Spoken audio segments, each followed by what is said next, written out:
The fifth thing that you,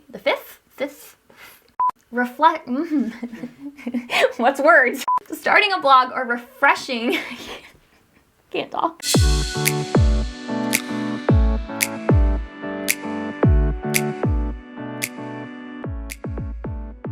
Hi guys, welcome back to Happy Hour with Hope. You are watching episode number 7, and this month we are talking all about off-season tasks. Things you can do in the slow season of your business to set your business up for success for the rest of the year when busy season picks back up. Last week we talked all about blogging. This week we're going to talk all about your website and ways that you can facelift your website, present it well for your new clients, and refresh the entire thing before busy season picks back up. We're going to talk about 5 different things that you can do to your website right now to refresh it, make it look better, and make your clients excited to work with you in the coming seasons.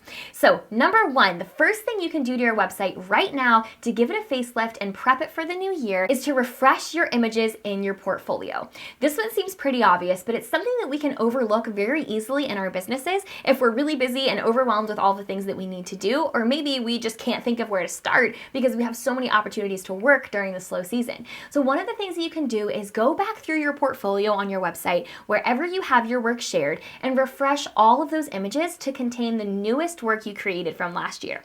One of my favorite things to do, especially in the beginning of my business, was to go through and replace any styled shoot images, so images that weren't taken at an actual wedding or an actual paid shoot, and replace those images with real life work. Because although styled shoots are amazing, we don't want our entire portfolio to contain those images, so your priority should be to go in and replace them with real work as quick as possible. So go through your entire website portfolio and don't just add new work, replace the old work with the absolute best of your work from this year. Your portfolio on your website should contain only the best of the best images that you've created, so make sure to go back through and give that a facelift during the slow season when you have the chance. The second thing that you can do is refresh your bio. Refresh the About Me section of your website.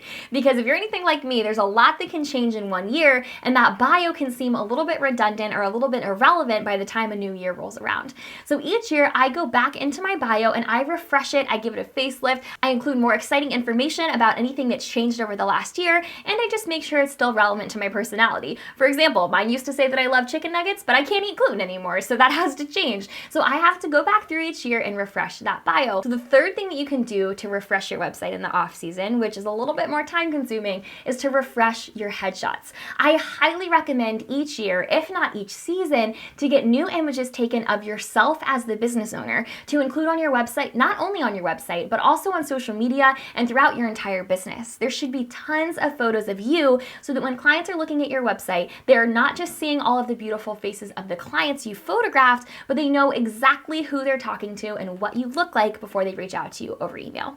So I recommend going out, finding a friend that you can exchange with, teaching your mom how to use your camera, or just doing self-timer and getting new headshots for yourself to refresh the About Me section and the About Me images on your website. The fourth thing that you can do, which we talked all about in last week's video, is update your blog content. If you haven't blogged in a while, or maybe you just didn't blog last year, starting a blog or refreshing your blog content is an awesome thing to do during the off season, not only with the new posts that you're creating, but also with the actual content on the homepage of your blog. For example, on my blog, I have a sidebar, I have a header, I have images that go through a slideshow. I need to refresh all of those things separately from my website to be sure that my blog and my website are refreshed and updated at the same time. The fifth and most important thing that I think that you should do to refresh your website is go through your website and remove any of the types of work or services that you don't want to offer anymore going into the new year.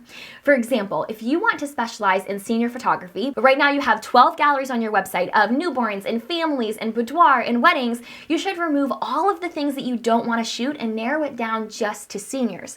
Because if you want to be a niche photographer and specialize in something specific, you should make your website present yourself that way so that clients view you that way and expect that from you.